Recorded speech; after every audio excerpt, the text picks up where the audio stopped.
Hello and a very warm welcome to the brand new edition of To The Point. I'm Kriti Mishra. And on today's show, we have with us Food Processing Industries Minister, Mrs. Harsimrat Kaur Badal.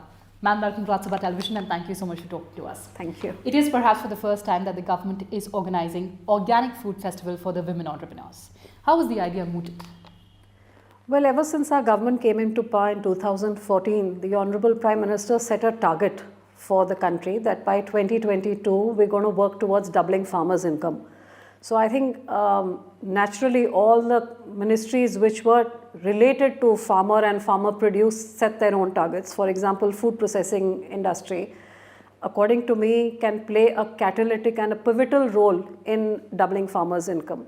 So right from 2014, we started making all our strategy looking at 2022 as to what needed to be done, infrastructure development, opening up FDI in multi-brand retail. So while the infrastructure for processing came up, the retail outlets came out at the same time because we have a huge raw material base.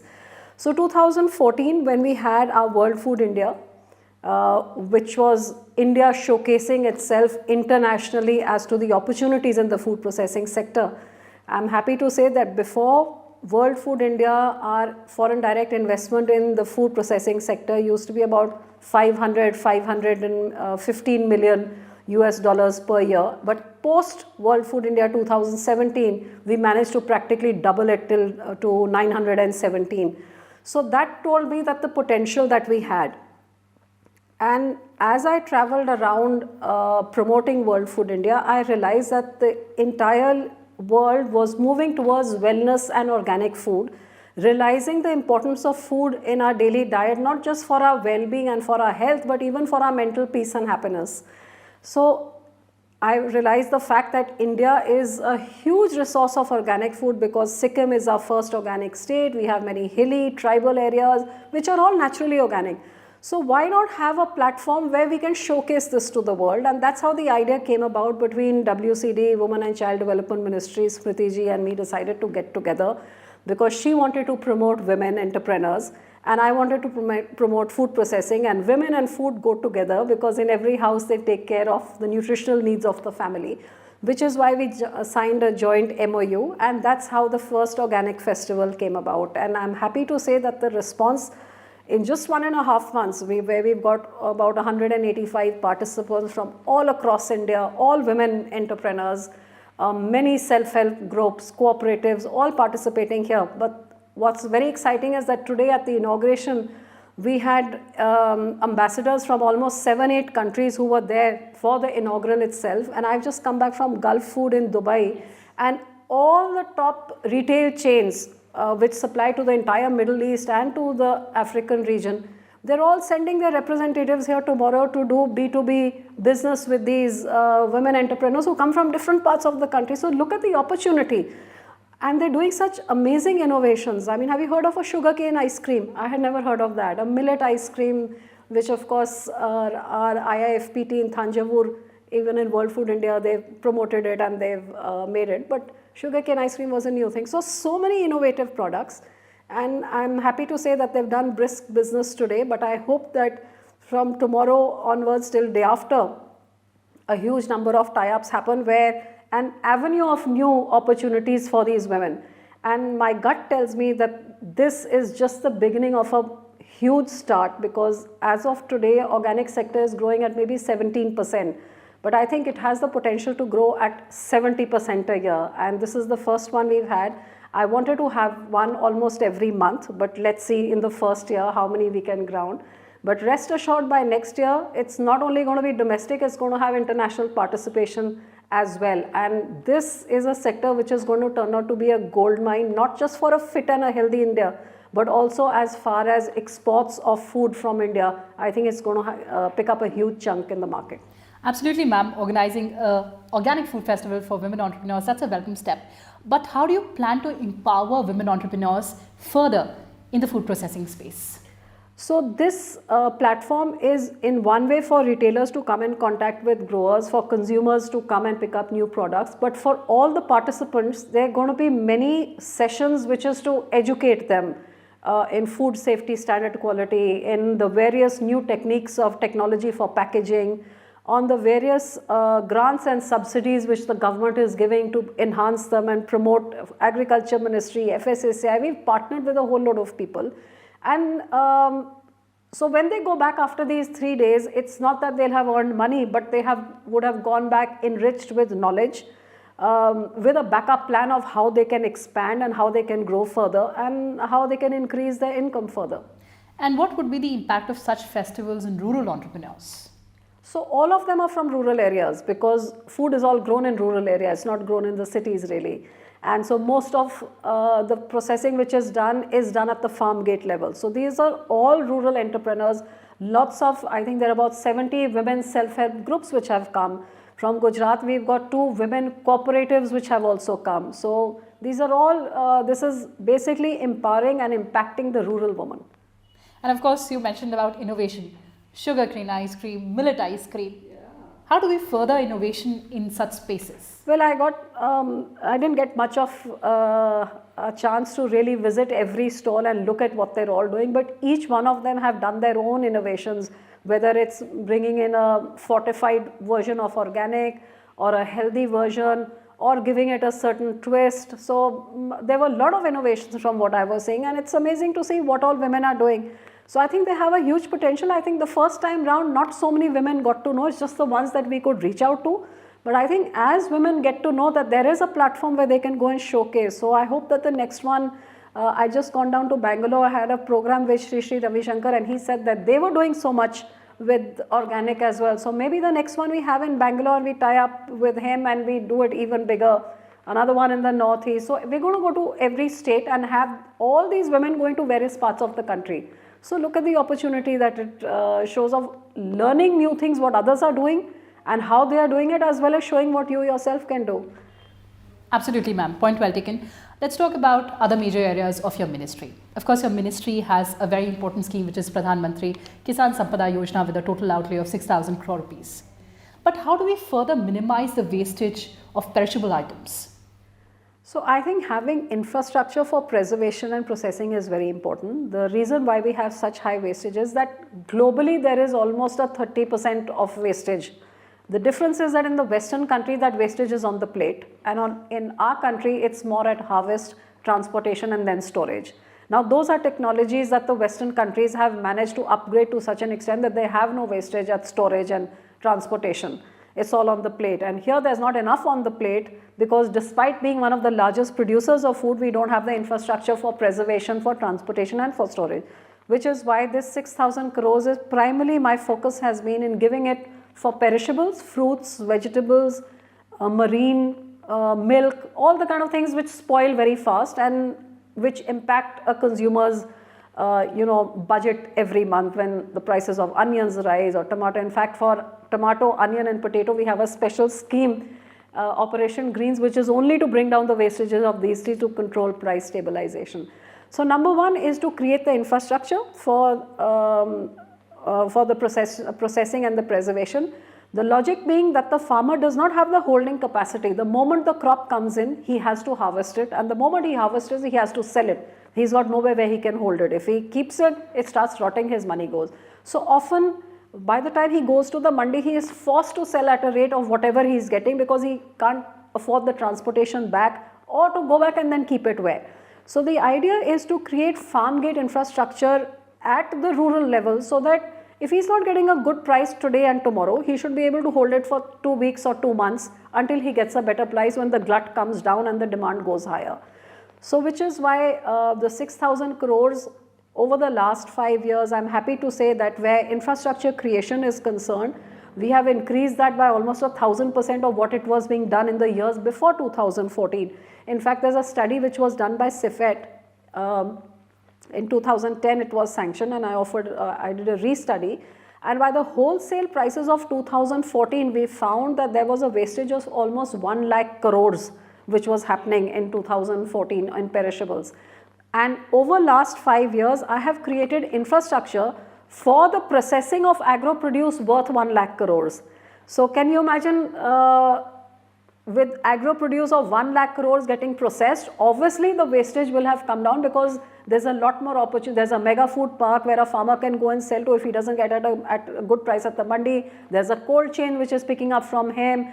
There's a mini food park. There are units inside these parks, and of course there are schemes for the farmers where he himself can turn into value addition. That's my eventual aim, is that every farmer should go towards value addition of what he's growing in the farm. You sell it at the mandi, but there's still some B grade which is left with you. If you're not getting a good price, you turn it into a jam or a jelly or a puree and get even a better price. So nothing goes waste. In fact, you value add to what you're producing. So the whole focus has been to create this environment, to create a seamless grid of a cold chain from production to consumption to minimize wastage.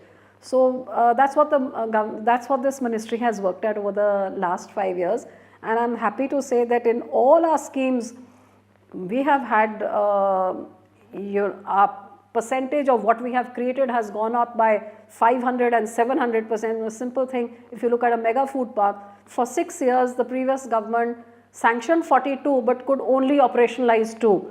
And in our 5 years I've operationalized another 16. So you know where 2 and where 16, that's the scale at which we worked. Ma'am, two very imperative points that you've mentioned. One about mega food parks. What is the kind of job potential that you see in this particular? Yeah, so each mega food park alone, that's just one of the 8 schemes.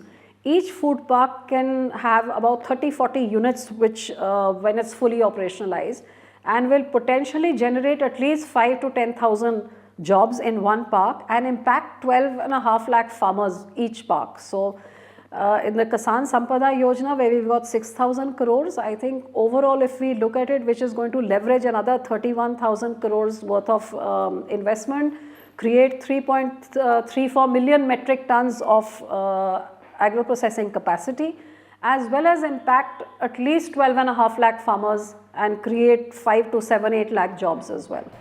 And you've also mentioned about cold chain infrastructure in the country. How do you review its success today?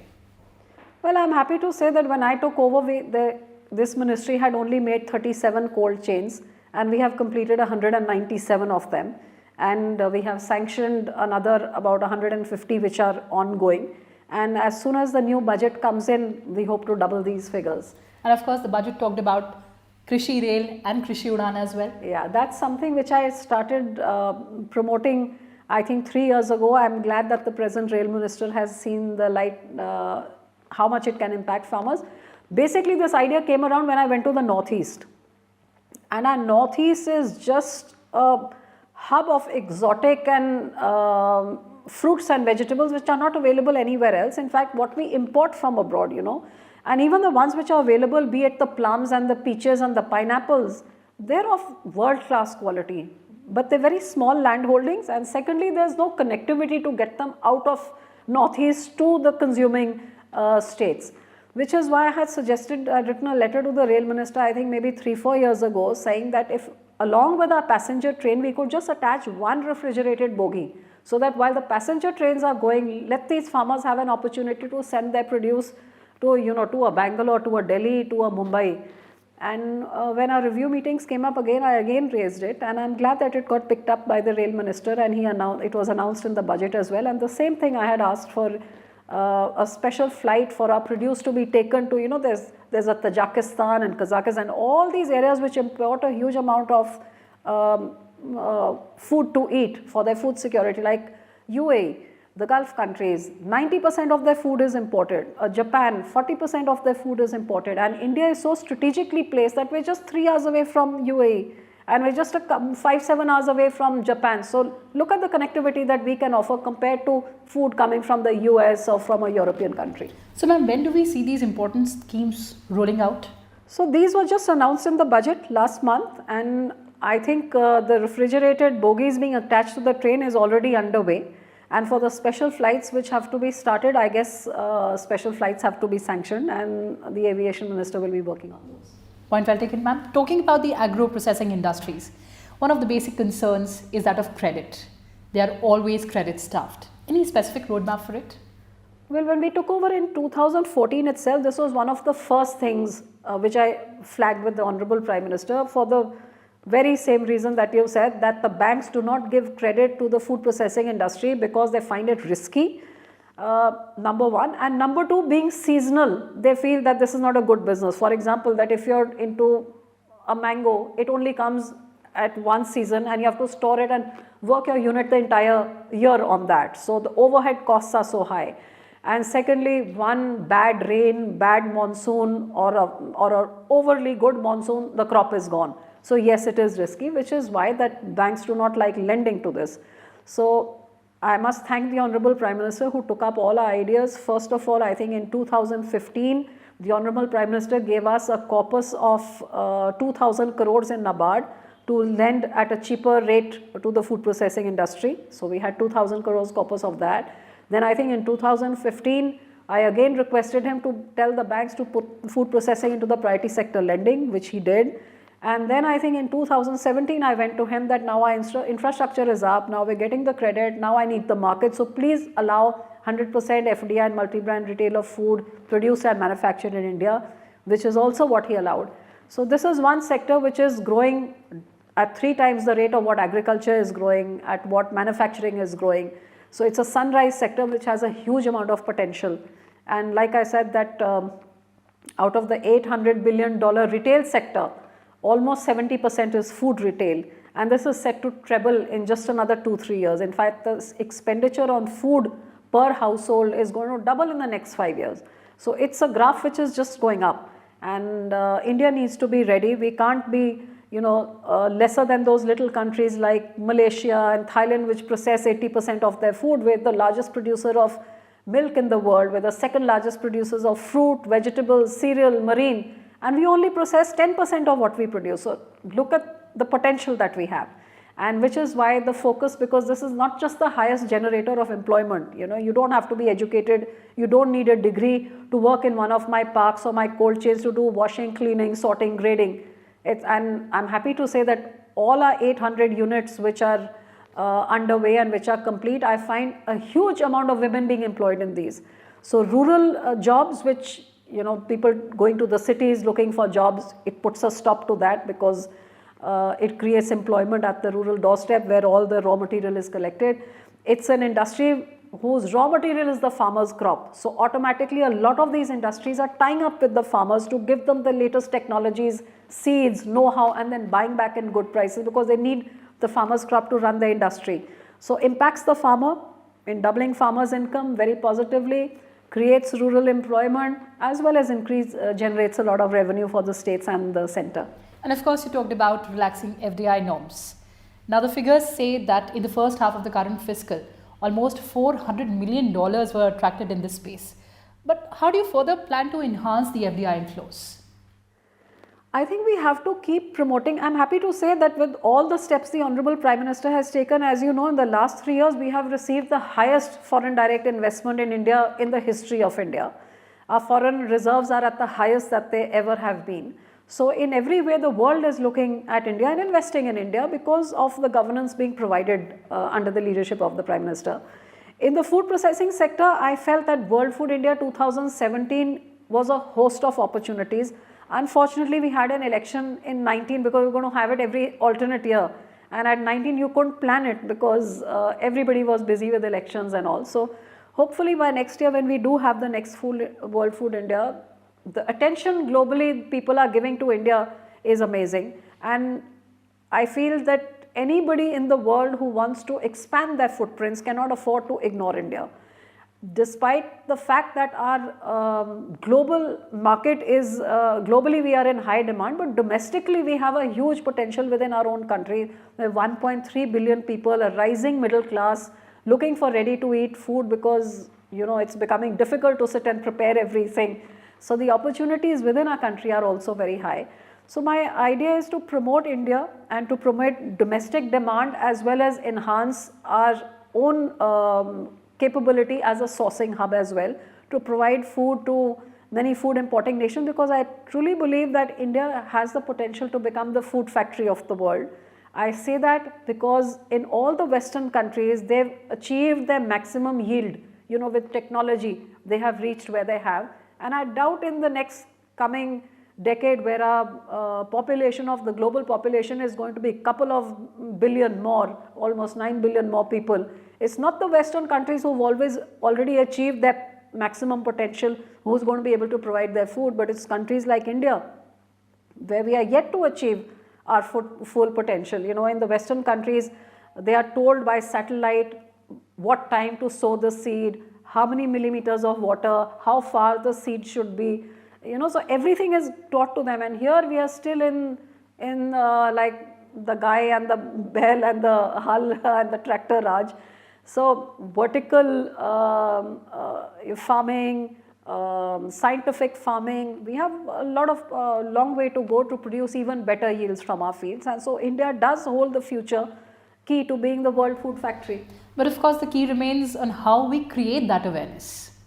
So the government, when they talk about doubling farmers' income, as you've seen that the Honorable Prime Minister has taken a number of steps, be it a soil health card or be it a Fasal Bima Yojana or be it irrigation per drop more crop or be it a Kisan Sampada Yojana or Kisan Samman Yojana of these 6,000 rupees. In every way, we've worked in every segment, whether it's a blue revolution, whether it's a pink revolution, whether it's a sweet revolution, in every way, the dairy, in every sector, the PM has put in a lot of money in the agriculture sector to enhance our agriculture, realizing that food security is not just important for the nation, but farmers' income is going to be doubled not just by giving him doles and by giving him karza maafi like a lot of previous governments would, you know, play on this every time an election came. And the Kisan was after the karza maafi exactly where he was in a worse distress situation. But here concrete steps are being taken that water should reach his field. I mean, millions of hectares have been irrigated with the new schemes that the Prime Minister brought in. Soil health card to reduce the use of pesticide and fertilizer so that he doesn't have to spend so much. Fasal Bima Yojana so that, you know, the vagaries of nature, he can be safeguarded against that. So multitude, at the same time creating infrastructure for him to be able to hold on to his crop and to process it as well. So a whole load of steps have been taken, which I feel that the initial start, it might look that nothing's getting done. But as you see that all these things, even if I start an industry put up a food processing, it takes 2 years, 3 years of gestation, if not more. If he does something for irrigation, that too takes time. So, you know, all the work that he's done in the last 3-4 years is beginning to bear fruit, and the scale and the speed is going to be magnified in the next coming few years. And of course, we're seeing that food processing units are multiplying, they're growing rapidly. But one of the concerns that many experts highlight that they're largely unregulated.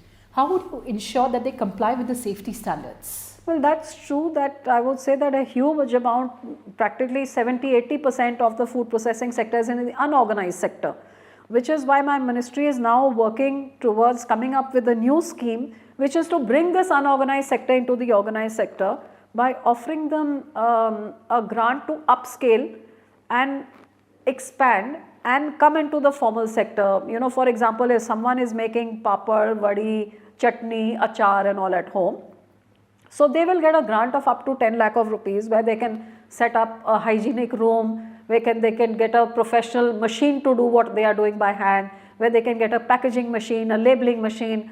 So this is a grant of 10 lakhs which will go, so that, you know, in that way they will get a license from FSSAI because that's going to be mandatory. So they have the basic hygiene levels and they have the FSSAI standards and they get a grant for coming into this. So this is a new scheme that we're working on, and they're almost going to be 50-60,000 units which are going to be benefited by them. If it goes well, we're doing it in pilot states of 5-7 states. If it goes well, it's going to be replicated in the entire country.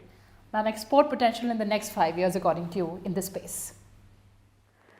Well, I think today, from where we stand today, are you talking about the organic sector or the food sector? The food processing sector. Well, food processing sector, I think in the next 5 years, we should be able to double, if not do it 2.5 times of what we are today. Absolutely, ma'am. On that note, thank you so much for talking to Rajya Sabha Television. Thank you so much.